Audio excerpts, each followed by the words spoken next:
എല്ലാവർക്കും ക്രിസ്തുയേശുവിൻ്റെ നിസ്തുല നാമത്തിൽ സ്നേഹവന്ദനം. ഇന്നത്തെ നമ്മുടെ ധ്യാനത്തിനായി വിശുദ്ധ യോഹന്നാൻ എഴുതിയ സുവിശേഷം 6-ാം അധ്യായത്തിൻ്റെ 26-ഉം 27-ഉം വാക്യങ്ങൾ. യോഹന്നാൻ 6-ന്റെ 26-ഉം 27-ഉം വാക്യങ്ങൾ. അതിന് യേശു, ആമേൻ ആമേൻ ഞാൻ നിങ്ങളോട് പറയുന്നു, നിങ്ങൾ അടയാളം കണ്ടതുകൊണ്ടല്ല, അപ്പം തിന്ന് തൃപ്തരായതുകൊണ്ടത്രേ എന്നെ അന്വേഷിക്കുന്നത്. നശിച്ചു പോകുന്ന ആഹാരത്തിനായിട്ടല്ല, നിത്യജീവങ്കലേക്ക് നിലനിൽക്കുന്ന ആഹാരത്തിനായിട്ട് തന്നെ പ്രവർത്തിപ്പിൻ. അത് മനുഷ്യപുത്രൻ നിങ്ങൾക്ക് തരും. അവനെ പിതാവായ ദൈവം മുദ്രയിട്ടിരിക്കുന്നു എന്ന് ഉത്തരം പറഞ്ഞു. കർത്താവിൻ്റെ പരിശുദ്ധ നാമം വാഴ്ത്തപ്പെടുമാറാകട്ടെ. ആഹാരത്തിലും ജഡികമായ സന്തോഷങ്ങളിലും കുടുങ്ങിപ്പോകാത്ത ആത്മീയതയിലേക്ക് കർത്താവ് തൻ്റെ അനുവാചകരെ ക്ഷണിക്കുന്നു. കർത്താവ് ചെയ്ത അടയാളങ്ങൾ കണ്ടപ്പോൾ ജനങ്ങൾ അതിൻ്റെ ഭാഗ്യസംഭവങ്ങൾ മാത്രം വീക്ഷിക്കുന്ന ഒരു പ്രവണത ഉണ്ടായിരുന്നു. അവയുടെ ആന്തരിക അർത്ഥം ഉൾക്കൊള്ളണമെന്ന് യേശു ആഗ്രഹിച്ചു. ഈ വചനഭാഗത്ത് ഭൂതകാല ദൈവിക വെളിപ്പാടുകളിലും യഹൂദ പാരമ്പര്യങ്ങളിലും അഭിരമിച്ചിരുന്നവരോട് ദൈവിക വെളിപ്പാടിൻ്റെ പൂർണ്ണത താനാണെന്നും തന്നെ അനുഭവിക്കുകയും അറിയുകയുമാണ് അനിവാര്യമെന്നും യേശു പ്രബോധിപ്പിക്കുന്നു.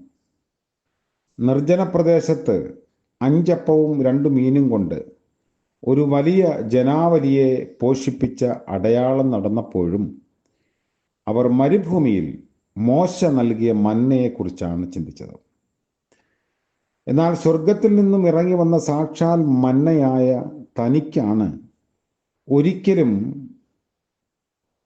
മരിക്കാതിരിക്കാൻ കഴിയുന്ന ജീവന്റെ അപ്പം നൽകാൻ കഴിയുന്നതെന്ന് യേശു തമ്പുരാൻ ഓർമ്മിപ്പിക്കുന്നു.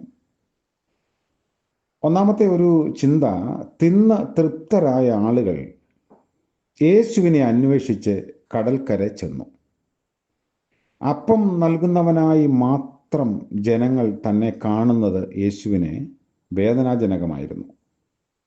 വിശക്കുന്നവരെ തീറ്റിയ ദൈവകൃപ കണ്ടപ്പോൾ അവർ അതിൻ്റെ ദാതാവായ ദൈവത്തെ സ്തുതിക്കുകയായിരുന്നു വേണ്ടത്. എന്നാൽ ദൈവീക ദാനമായ അപ്പത്തെക്കുറിച്ച് മാത്രം അവർ ചിന്തിച്ചു. തങ്ങളുടെ ആത്മാക്കളെക്കുറിച്ച് ഓർക്കേണ്ട സമയത്ത് അവരവരുടെ ഉദരപൂരണത്തെക്കുറിച്ച് മാത്രമാണ് ചിന്തിച്ചത്. സാധാരണ മനുഷ്യരുടെ വിശപ്പിനെക്കുറിച്ച് തമ്പുരാൻ വളരെ വിചാരമുള്ളയാളായിരുന്നു. എന്നാൽ യേശുവിനെ മാത്രം തീർക്കാൻ കഴിയുന്ന മറ്റ് ചില വിശപ്പുകൾ ഉണ്ടെന്നും അത് തിരിച്ചറിഞ്ഞ് യേശുവിനോട് പ്രതികരിക്കേണ്ടത് അനിവാര്യമാണെന്നും യേശു ഓർമ്മിപ്പിക്കുകയാണ്. നിത്യജീവന് വേണ്ടിയും നശിച്ചു പോകാത്ത യാഥാർത്ഥ്യങ്ങൾക്ക് വേണ്ടിയും ഉള്ള വിശപ്പും ദാഹവുമാണ് മനുഷ്യർ ഉള്ളിൽ അറിയേണ്ടത്. രണ്ടാമത്, യേശുവിൽ വിശ്വസിക്കുന്നതിന് സഹായകരമായി കൂടുതൽ അത്ഭുതങ്ങളും അടയാളങ്ങളും കാണിക്കുന്നതിന് പുരുഷാരം ആവശ്യപ്പെട്ടു. യേശുവിലുള്ള ക്രിസ്തു സാന്നിധ്യം അംഗീകരിക്കുന്നതിന് അവരുടെ യഹൂദ മത ചിന്തയുടെ അടിസ്ഥാനത്തിൽ അത് ആവശ്യമായിരുന്നിരിക്കാം. മശിഹായുടെ ആവിർഭാവം അപ്രകാരമുള്ള അത്ഭുതങ്ങൾ കൊണ്ട് നിറഞ്ഞിരിക്കുമെന്ന് അവർ ചിന്തിച്ചിരുന്നിരിക്കാം. തൻ്റെ ദൈവഹിതാനുസരണമുള്ള മശിഹാ ശൈലി തൻ്റെ ആളത്വത്തിലൂടെ വ്യക്തമാക്കാൻ യേശു ശ്രമിച്ചുകൊണ്ടിരിക്കുമ്പോൾ അത്ഭുതങ്ങളുടെ ആധിക്യത്താൽ അവർ ചിന്താമണ്ഡലത്തിൽ ചതിക്കപ്പെടാം എന്ന് യേശു മനസ്സിലാക്കി. ഇത് ഒരു ശരാശരി മനുഷ്യൻ്റെ ഹൃദയവിചാരത്തിലുള്ളതാണ്.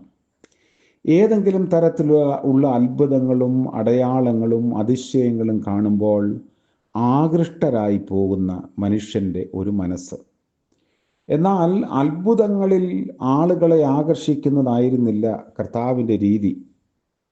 വിശക്കുന്നവന് അപ്പം അല്ലെങ്കിൽ ആഹാരം കൊടുക്കുക എന്ന ഒരു വലിയ ദൈവിക സ്നേഹവും കരുതലും കർത്താവ് പ്രകടിപ്പിച്ചു.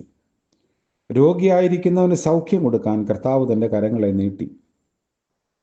അപ്പോൾ അത്യാവശ്യങ്ങളിൽ ഇരിക്കുന്ന മനുഷ്യനോട് അതേ തരത്തിൽ ക്രിയാത്മകമായി പ്രതികരിക്കാൻ കർത്താവ് തൻ്റെ പരസ്യ ശുശ്രൂഷയിൽ ശ്രമിച്ചു എന്നതാണ് തിരിച്ചറിയേണ്ടത്.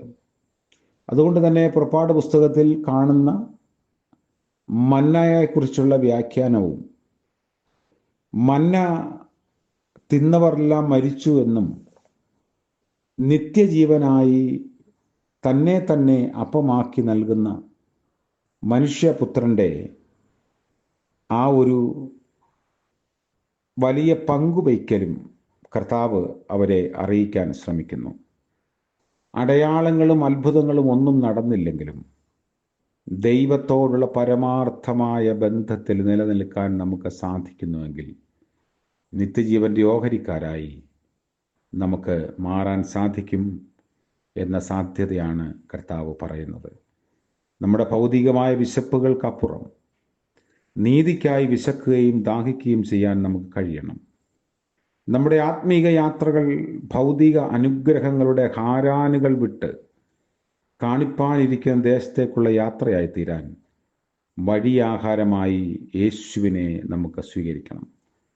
വിശുദ്ധ തിരുവത്താഴ ശുശ്രൂഷയുടെ ഉൾച്ചേരൽ നമുക്ക് പാഥേയമായി തീരണം. സഹന വഴികളുടെ കാൽവരികൾ വിട്ട് അത്ഭുത പ്രവർത്തകരുടെ മിസ്രയീമ്യ അടിമത്തത്തിലേക്ക് നമ്മൾ വീണ്ടും കടന്നു പോകാൻ പാടില്ല.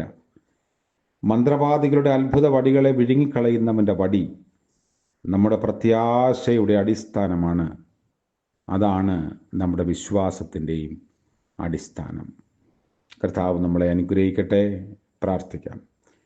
കരുണക്കാരുണ്യവാനായ വാഴ്ത്തപ്പെട്ട ഞങ്ങളുടെ കർത്താവേ, അങ്ങയെ വിശ്വസിക്കുന്നതിനും അവിടുത്തെ ആളത്വം ഞങ്ങളുടെ ആളത്വങ്ങളെ പൂരിതമാക്കാനും ഞങ്ങളുടെ ശ്വാസം നിന്റെ വാസനയാൽ പരിമളപ്പെടുവാനും ഞങ്ങളുടെ ചിന്തകൾ അങ്ങയുടെ സ്വാധീനത്താൽ വിശുദ്ധീകരിക്കപ്പെടാനും അങ്ങനെ അങ്ങയിൽ ചരിക്കാനും ഞങ്ങളെ സഹായിക്കണമേ. ഇന്ന് പകൽക്കാലത്തിൻ്റെ നന്മകളെ കാണുന്നതിനും അനുഭവിക്കുന്നതിനും ഞങ്ങളെ ഇടയാക്കണമേ. ഇന്ന് ജന്മദിനം ആഘോഷിക്കുന്ന പ്രിയപ്പെട്ടവരെയും വിവാഹവാർഷികം ആഘോഷിക്കുന്നവരെയും ഓർത്ത് പ്രാർത്ഥിക്കുന്നു. കരുണയുടെയും നന്മയുടെയും പുതിയ അനുഭവങ്ങളിലൂടെ അവിടെ നടത്തണമേ. കർത്താവിൻ്റെ സാന്നിധ്യം തിരിച്ചറിഞ്ഞ് നന്ദിയോടെ ജീവിപ്പാൻ ഞങ്ങളെല്ലാവരെയും സഹായിക്കണം.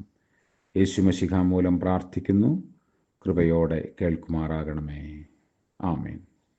ത്രിയേക ദൈവത്തിൻ്റെ അനുഗ്രഹവും കാവലും നാം ഏവരോടും കൂടെ ഇപ്പോഴും എന്നേക്കും ഉണ്ടായിരിക്കുമാറാകട്ടെ. ആമേൻ.